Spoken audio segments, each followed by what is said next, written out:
Hello and welcome to the Non-Perfect Parents Club podcast. I'm Emma, a mama of two girls, an ex-nursery practitioner and the creator of the Non-Perfect Parents Club.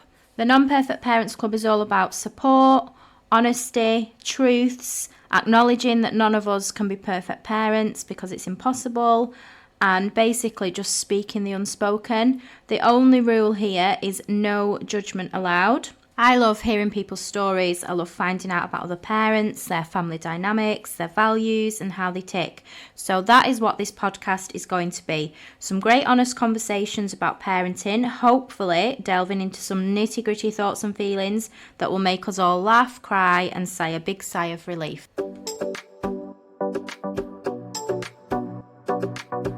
Hello and welcome back to the Non-Perfect Parents Club podcast. Today I'm joined by Emma from the Instagram page Pounds and Piggy Banks. Hi Emma, thank you for joining me on the podcast. No problem, nice to be here, thank you. So do you want to introduce yourself and tell us a little bit about your Instagram page Pounds and Piggy Banks? Yeah, thank you. So I'm Emma Webb and I've started the Instagram page Pounds and Piggy Banks just because I recognised that there was a gap, if you like, where no one's really teaching our kids about money, so to speak, if that makes sense. So obviously our kids all go to school and our schools are amazing, but the school curriculum teaches probably the bare necessities about money in terms of the curriculum. And I think that's a focus that they're focusing on at the moment. But I guess one of the things that I've always thought is that education starts at home, I guess, to a certain extent.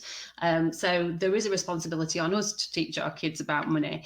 And if you think about the fact that, I don't know, I've got a stepson who's probably now about 20, and he used to come home from school and he used to, have a really hard piece of science or maths, and I'd be thinking, I'll try and get him through this. But I guess in the back of my head, as much as I'd try and do the best that I could do, I'd know at school someone was going to teach him about that. Someone was going to help him give that clarity that he needed.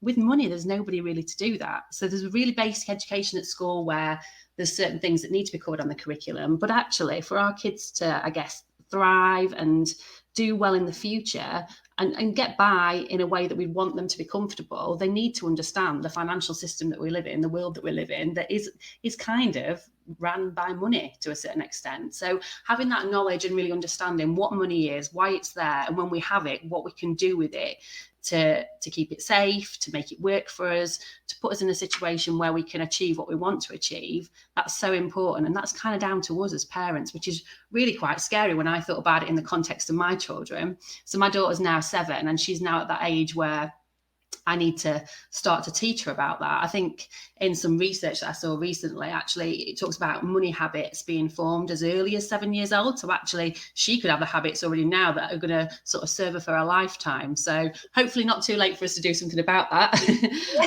But that's the main reason why I wanted to bring the page to life. So the idea behind Pounds and Piggy Banks is to share ideas about how we can talk to our children about money.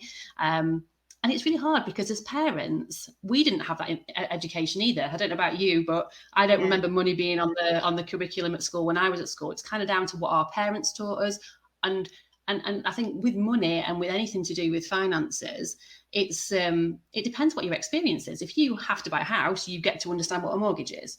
But if you don't do that, and if you rent, you probably don't understand so much about mortgages and how they work and how you're going to impart that knowledge to your kids. So it's kind of that thing of almost bridging the gap between, well, we're not getting taught it at school necessarily yet. Hopefully we will do more in the future. But how are we going to find out about the things that we need to teach our kids if we've never been taught it ourselves? So that was kind of the idea behind the page. And originally I thought, well, we'll focus on targeting it at the children. But actually, when I took a step back, I thought, actually, I needed this as a parent. So so my audience, you'll see, is primarily parents who are wanting to have those conversations with their children. And it's one of those things, isn't it? You think money, you think it's quite a dry topic, could be a bit boring, but actually it's about trying to find fun ways every day. It doesn't have to be hard stuff that you can bring to life the concept of money, and not just the money, but how we use it, our attitudes towards it, habits and behaviors, like how we spend, I guess there's a whole world of media out there as well that are trying to push things on us in terms of what our kids should want and what they might need, and I guess it's almost giving them the tools that they need to navigate their way through that so that they can be successful in managing their money later in life, I think. Yeah, I think I love your page. I think it's really great, and I think sometimes as a parent, you just do stuff and you forget to kind of tell your kids what you're doing and why you're doing it, and we're so busy and in a shop and we're trying to pay and watch them and they're asking us questions and it's that, I guess there's lots of things that you've put on that kind of made me think a bit more consciously about talking to them about money, rather than like the snippets as throughout the day. Absolutely. And we've got to be realistic, haven't we? You're absolutely right. We're living a life where you've just got to get from one activity to the next, one part of the day to the next, and the whole of our day isn't going to be about teaching our kids about money. But it's that conscious effort, isn't it? Not conscious effort, but conscious awareness, I guess, of being in the moment and thinking, actually, this is something I can do, or having that prompt. And that's the purpose of the page. It's just to almost pull out those ideas. And I want it to be a bit of a community as well. So it's not just about what I have seen and heard, but it's about what other parents are doing with their children as well. Because I think there's power in community. So I don't know, you're out with your kids, Emma, and you find a way of actually bringing something to life, and you see the penny drops for them, no pun intended. But being able to share that in a space where other parents can read it actually might just bring those quick, easy ways in which to bring something to life, to share that with other people so that we can all take advantage of it. So there's certainly nothing from my background. I mean, I've worked in financial services for the past 20 years, and I've worked with individuals and businesses to help them achieve their money goals. That's kind of my background. But that doesn't mean that I'm not the font of all knowledge. This is about parenting, about how to bring these things to life, I guess, day to day with kids. And we all know how unexpected some things can be with the kids at different points in time. So where do we start? Yeah, I think the first thing really is, and you might, I think we've chatted about this, I think offline anyway, is about understanding where, I think it's understanding exactly where their knowledge is right now and what they think right now. So regardless of what age they are, I put a post on my page right at the start when I first started my page around asking kids 5 key questions. And to be fair, I've just reposted it this morning actually, because I've got quite a few new followers. So I thought it might be a good exercise for them to do. I have actually written them down so I could share them with you guys as well. So I think 5 simple questions. What is money? Why do we have money? What do your grown-ups spend money on? That can be an interesting one. If you were to have £20 today, what would you spend it on? And what is one thing you would like to save up your money for? So by asking those 5 key questions, and I can share them with you so you can share them with your audience, it's kind of understanding where is their knowledge at the moment. And there's no right or wrongs. What do they see you doing, which is quite an interesting one, because obviously how they see you using money and what they think you use money for can be quite an eye-opener, and not necessarily negative or positive, but just help you understand what their mindset is around it really, and what behaviours have we been modelling to the kids without even realising. So that's quite an interesting one. What's their attitude to receiving money? So when they get it, what do they want to do with it? Do they want to spend it? Do they want to save it?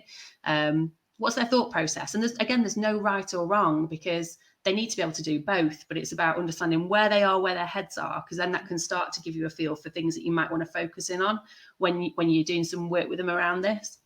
And the last question that I said there around what they want to save their money for, it gives us a real good opener, I guess, to give them something to set as a money goal for themselves. So if they say that, I'd love to save up for a bike, typical example, then that might be something. If that's not already something they've got, we can use that then as their money goal, what they want to do. So, okay, what do we need to do to help you save up for that? And everyone's financial situation is different, whether you give pocket money, whether you don't, whether they might get money gifts at Christmas or at birthday. So it's just about thinking, what is your own situation and how can you start to bring some of those things to life with the kids? But yeah, I think, first of all, it's just understanding where they are, and asking them is clearly the best way to do that. So that's a good first starter, I think. Yeah, I'm just thinking of my youngest. She's 7.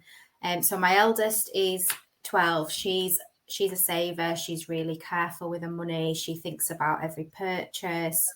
My youngest is completely the opposite. She's like, if she has money, it literally burns a hole in her pocket, and she needs to spend it. Like we went away recently for a couple of nights, and they took some money. My youngest spent everything, and we lent her more beside. So she was completely down to zero in her purse. And then a few days later, she got £3. I think she'd got £2 from the Tooth Fairy and £1 off my mum. And we were in town, and she had to spend every bit of that money. And like that dopamine hit of the spend. But we've said, like, as she gets older, I think it's going to be really tricky to kind of manage that and kind of help her see that it's maybe not the best way to, manage your money. It's interesting, isn't it? I think our kids' personalities play so much into the types of behaviours potentially that they could have. But where do you mean where you absolutely nailed it on the head there, is that dopamine rush. So there is not psychologists, there's science going on behind that, those sort of wants and needs. And I guess I did put some bits on the page not that long ago actually around delayed gratification, and there's things that we can do to try and teach our children actually that feels really good, and that's normal that feels really good. But what does it feel like if you got that goal there, and actually when you hit that goal, and almost helping them understand that they can still get that really good feeling by saving and waiting. But yeah, there's loads of different ways in which just almost listening to the children to start off with will help us kind of understand what their motivators are, and then there's things that potentially that we can use to help them as they navigate their way, because we've all been there. I was definitely an emotional spender, I think, back in my 20s. But it's recognizing those traits, isn't it? And if we do those activities with children when they're really young, then it just helps them empower themselves for later in life as well. And being aware and self-aware is one of the biggest probably gifts we can give them in any aspect of their learning, I guess, isn't it? Yeah, that's a really good point. What you mentioned your 12-year-old and the fact that she's a saver. Is there anything that you've done, do you think, to sort of foster that sort of mindset with her, do you think? I don't know really. I'm not sure. I don't know. She's a very different personality. I think that plays probably the biggest part. And I don't know, I don't know if it's from we were in a different financial position when she was younger. So, it was, I mean, we're kind of, with all like the cost increase and stuff, we're back to kind of penny watching and stuff again. And the girls know that, and they hear me saying stuff. But I think when she was younger, it probably was very different. I don't know if that's maybe had an impact. But I think I noticed very much, she's very much like I am with money, and my youngest is very much like my sister. All right. So I don't know what.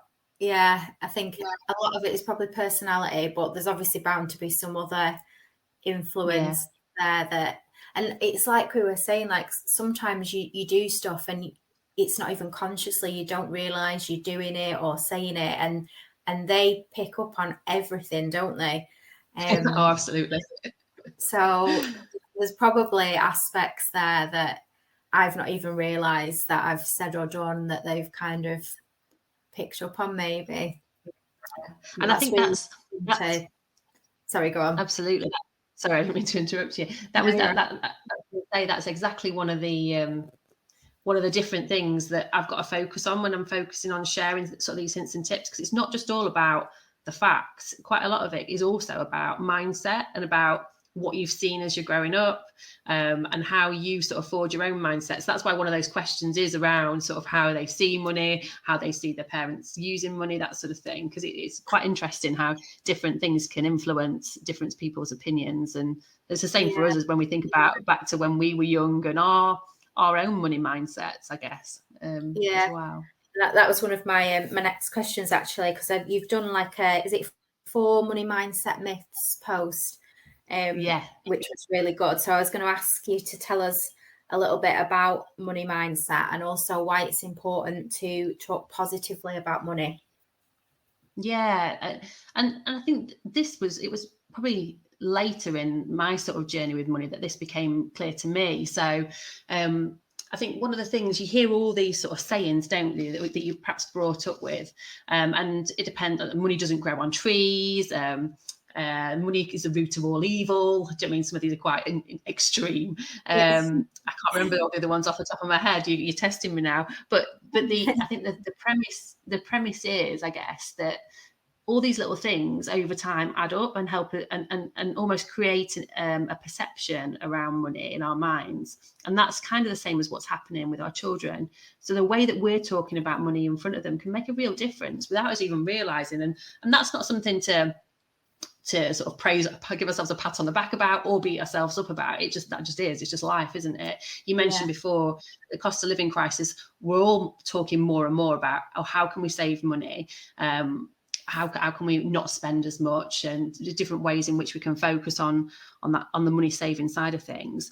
But I guess it's about being positive about money. I think one of the first examples on that particular post that you were talking about was almost thinking about money and scarcity. And if you're talking about money as though, and coming from a place as though we haven't got any money, it can very soon become a situation where children think, oh, money is really hard to come by. And actually that can drive their own behaviours, whether that might be holding on to money and not wanting to spend anything, or it could be the opposite. It could be, spending it quickly because we don't know when we're going to get some more again. And we don't even think about the psychology behind that. But that can have big impacts on actually the behaviours that we have in the future as we get older.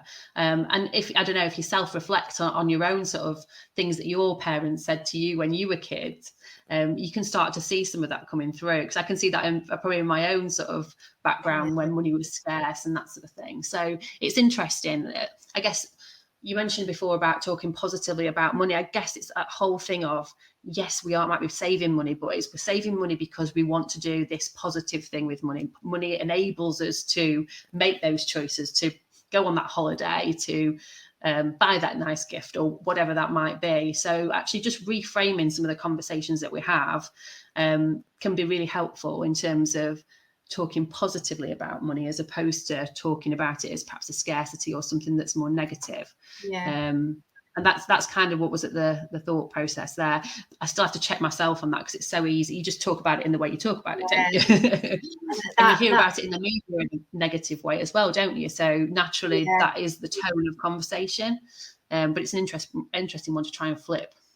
Yeah, well, that really made me think, because when I read that and I was like, oh, wow, I think I do that actually quite a lot, because I worry all the time and worry about money, and, and I think I probably do say stuff that I need to work on flipping it. So that it made me think, and I thought, oh, that's really good, that like a really good point for me to think about and make a conscious effort to kind of flip that narrative and Yeah.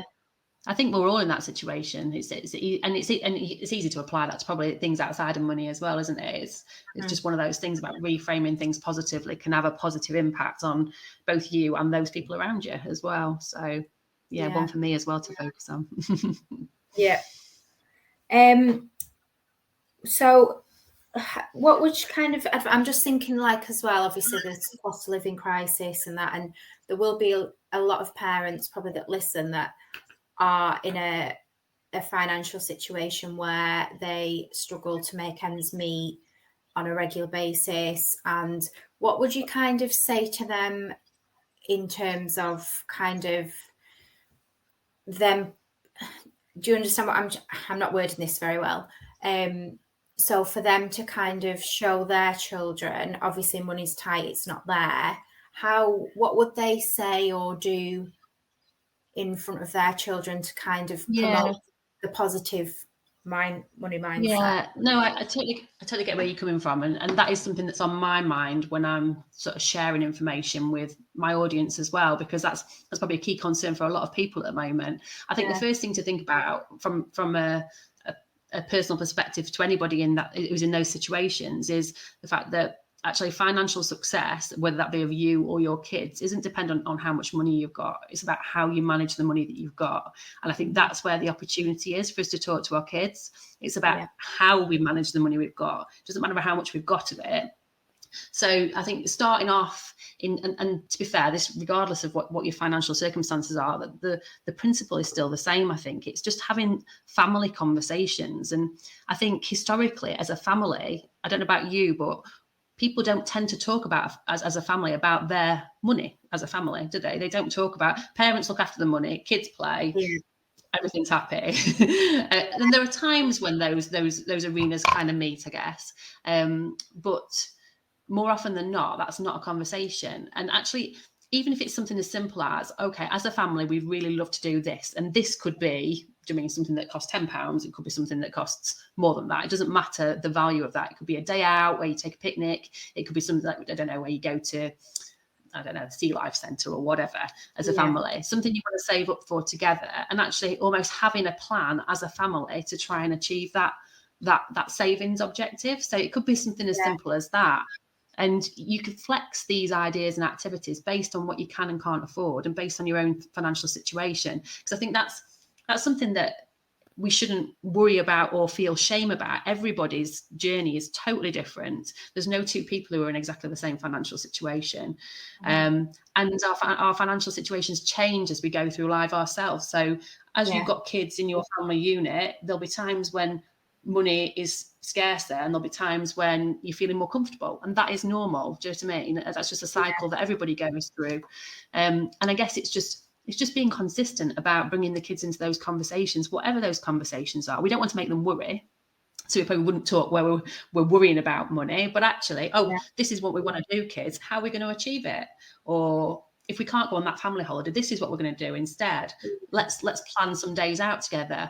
The older kids, getting them involved in researching perhaps a day out, or what's the most cost-effective way for us to do this? Or can you find the cheapest day out for this type of place? Giving them a little task or activity where they're actually doing some research, or you might even know what you want to do, but you get them to go onto the website. Oh, do you want to price up how much it's going to cost as a family for us to go there? All those things start to give kids an understanding of the value of money. And actually the fact that you've got to think about money when you do these things, which sometimes, I know I've had situations before. I remember my older stepson from a previous relationship, he had no concept of money whatsoever. I found it really challenging to get him to start to think about that. But those family conversations can really make a difference, I think. It's talking about it around the table. It doesn't have to be every conversation. That's unrealistic to think that. But once a week, once a month, whatever, if you're talking about it in a family context, regardless of what your capability is financially at that point in time, how much you've got, it's a conversation you can all have together. Yeah, and I think sometimes as parents, again, we can try to shield our children from that kind of stuff, can't we? And we can try and we kind of don't think it's their responsibility and all that kind of thing. But like you say, it's teaching them that value of money. And I love, like, in our house, we kind of, we don't bother. We talk about everything. It kind of doesn't, we don't kind of shield them from like money stuff. Like, obviously there will be some stuff, but do you know what I mean? Like, we talk about bills and the cost of stuff. And I love telling the girls the cost of something and seeing the shock on their faces. You know, which payment is this? And they're like, what, every month? I'm like, yeah, this is life. So I do think it helps to kind of have those conversations, doesn't it? And, you know, that's where it kind of helps them form in their minds, doesn't it? Yeah, and I think you want to have age-appropriate conversations. So there's things, and it doesn't have to be conversations. It can be activities and things that you would do naturally when you're playing with your kids. So if you're talking about really young children, you can play shop. They can be counting coins. You can get them to recognise. I know we don't use cash as much as we used to, but still getting them to understand the value of different coins. Things like that is actually on the curriculum at the moment in terms of coin recognition, that sort of thing. So you're probably helping them with some of the schoolwork as well by doing that. But it's an easy way to get into those type of conversations. We spoke earlier around things that they really need or want to buy, that sort of thing. Doing activities in the house around recognising things that needs versus wants. You can give them a bag and ask them to fill it up with just needs or just wants that they can see around the house. It's just almost getting them to think in terms of, it's almost that mindset piece again, isn't it? Around what do we actually need to spend money on? What are things that we've wanted to spend money on? And then when money is that little bit more scarce, they can see the distinction, and actually it's the wants that probably are the things that they need to cut back on. It's just, I guess that's just another way in which we can do it. So it doesn't have to be conversations for your younger children, getting them to understand some of those things, safe places to keep their money, talking about obviously when they go out spending, putting it in a purse, making sure it's zipped up, little bits like that. And none of that there's no relevance to how much money you've got that would impact those types of activities or conversations. So really good activities for all, I guess. And hopefully we'll share more of those on the page as we go through the year. So, and similarly, people who are listening, if you've got ideas, then that's the sort of thing that would be great to share with others. Yep. Is there anything else that you kind of want parents to know, that you want to share? Any more top tips or anything key that you think? I think the key is starting early. So as I said before, that research shows that money habits are formed by the age of 7. So the earlier you can start to get into the habit of having those conversations, the better. Where your kids are older than that already, don't panic, mine are too. So we're on the same boat with that. It's just about starting now, I guess, is the key thing.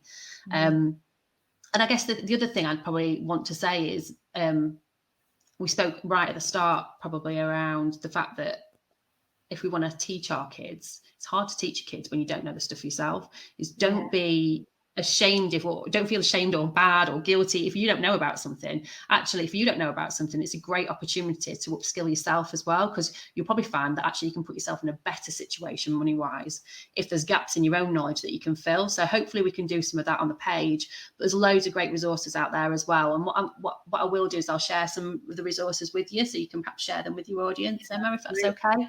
Yeah, that's brilliant.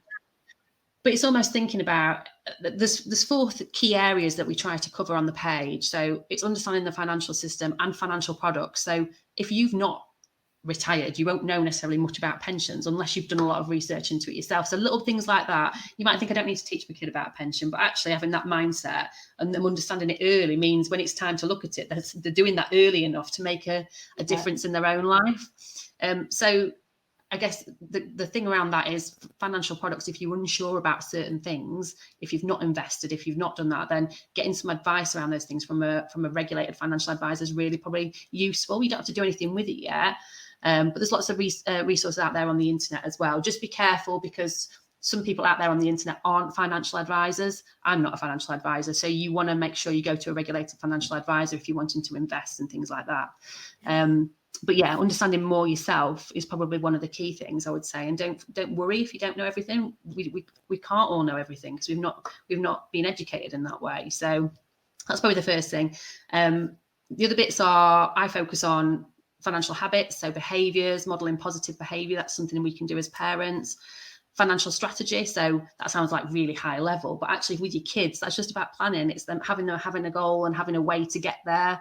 So whether that be a savings jar and a chart, that's a financial strategy. So it's almost bringing to life some of these things for our kids, and the mindset piece that we spoke about before. So they're the 4 sort of key areas that my page focuses on, that I'd probably encourage all parents to think about when they're doing things for their kids. And hopefully that can make a difference and bridge a bit of that gap that we've got in the education system at the moment. Yeah, that's brilliant. Thank you so much for that. There's lots of, as always, every episode I do, I always come away and there's loads of little things. I'm like, oh, I'm going to try that, and I didn't think of that. And I know that if I'm doing that, then my listeners definitely are thinking the same thing. So thank you very much for joining me. That was brilliant. No, thank you for having me. And if anyone wants to check out any of the information we've got, then feel free to pop over to the page. Yeah, and what I'll do is I'll link the page in the podcast description as well, so that people can find you. Brilliant. Thanks, Emma. Thank you.